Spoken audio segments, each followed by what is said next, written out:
एक बार की बात है, एक सुंदर हरा भरा जंगल था जहाँ सभी जानवर मिलजुल कर रहते थे। उस जंगल में एक छोटा सा हाथी रहता था जिसका नाम गुड्डू था। गुड्डू बहुत ही प्यारा और मासूम था, लेकिन उसके पैर थोड़े छोटे थे जिस कारण से वह तेज नहीं दौड़ पाता था। बाकी जानवर उसे अक्सर चिढ़ाते थे और उसका मजाक भी उड़ाते थे। एक दिन जंगल में एक बड़ी रेस का आयोजन हुआ। सभी जानवर उसमें भाग ले रहे थे।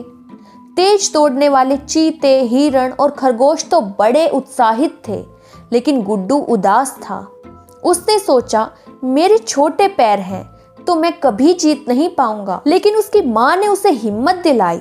उसने कहा, बेटा, दौड़ में जीतना जरूरी नहीं होता, जरूरी है कि तुम पूरी कोशिश करो और हार मत मानो।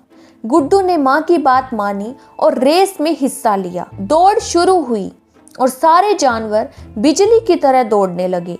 गुड्डू पीछे रह गया, पर उसने हार नहीं मानी। वह धीरे धीरे अपनी मस्ती में दौड़ता रहा। तभी रेस के बीच में एक नदी आई जो रास्ते में बह रही थी। सभी जानवर वहां आकर रुक गए क्योंकि नदी पार करना मुश्किल था। कोई नहीं जानता था कि क्या करना है। तभी गुड्डू वहां पहुंचा।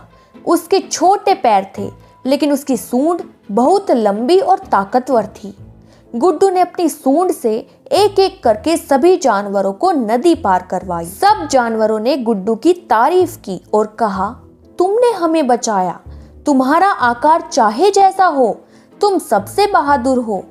गुड्डू ने भी मुस्कुराते हुए कहा, हर किसी की अपनी खासियत होती है, बस हमें उसे पहचानने की जरूरत होती है।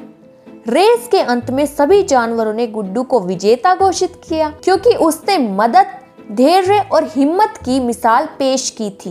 इस कहानी से हमें यह सीख मिलती है, हर व्यक्ति में कोई ना कोई खासियत होती है और सच्ची जीत मदद और हिम्मत में होती है, न कि सिर्फ तेजी में।